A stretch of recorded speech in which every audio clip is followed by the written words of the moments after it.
Տիկին Գևորգյան, մենք այս պահին գտնվում ենք ուղիղ եթերում, երբ կխնդրեմ ձեր նախաձեռնությանը անդրադառնանք, ինչից ելնելով այսօր դատախազության դիմաց է, կխնդրեմ նշեք, թե կուսակցությունը այս օրերին ինչ աջակցություն է ցուցաբերում Վեհափար Հայրապետին, Հայ առաքելական Սուրբ եկեղեցուն։ Այստեղ այո, մեր կուսակցությունը ակցիա է անցկացնում, որպեսզի հեռու մնան, զերծ մնան եկեղեցուց, Վեհափառից,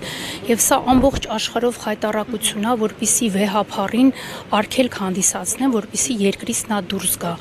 Սենց բան երկրում չի եղել, սենց բան ամբողջ պատմության, հայ պատմության մեջ չի եղել։ Եվ նաեւ այստեղ ենք, որ ասենք, որ քնիչի գործունեությունը, քնիչ իր գործառույթով անկախ է։ Քնիչը չի կարող վերադասի քմահաճիքով շարժվի, իրա որպես գործառույթն եմ ես ասում, սակայն այսօր ունենք քնիչներ, ես նոր ասացի, քնիչներ ունենք, որոնք շատ լավ պատվերներ են կատարում, որոնք դրանց դիմաց ստանում են ինչ-որ կամ պաշտոն կամ ինչ-որ մի առաջխաղացում են ստանում կամ գուցե նաև դրամական պարգև, գուցե ասում եմ դրա դիմաց, որոնցից երևի թե տեղյակ եք, որ այդ Աշոտ Վարդանյանը, Արտակ Խաչատրյանը եւ Խաչատրյան Արտուրը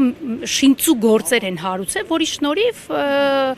անդադ մամուլում շրջանառվում այն լուրերը, որ գեներալը գտնվում է հետախուզման մեջ եւ ինչ-որ սև լիճ են կապում եւ այլն։ Դրան նաեւ դրա համար, որ քնիչը ինքը անկախ է եւ պետք է անձին ծառային Հայաստանի Հանրապետությանը, ոչ թե ոնց ինչ-որ մեկը ձեռքը բարձրացնի, ասի սենց պետք է անեք ու կատարեն բոլորը, տենց կատարեն հրահանգները, տենց կատարվի։ Ցավոք այսօր մեր հանրապետությունը այդ անում։ Ոնց վարչապետը ուզում է ձերբակալի, հրահանգ է տալի, ասում է ֆաս ու բոլորը գնում են այդ ուղությամբ։ Այսօր այդ է մեր երկրում կատարվում։ Եվ ասում է սա դեպի գնում ենք բարեկեցիկ երկրի, ինչ բարեկեցիկ երկրի մասին, որ այն որ հանձնեցին Կիրանցով թուրքը թշնամին մտնում է, որտեղ մեր զինվորի արյունն է թափվել, էդի բարեկեցիկ կյանքա,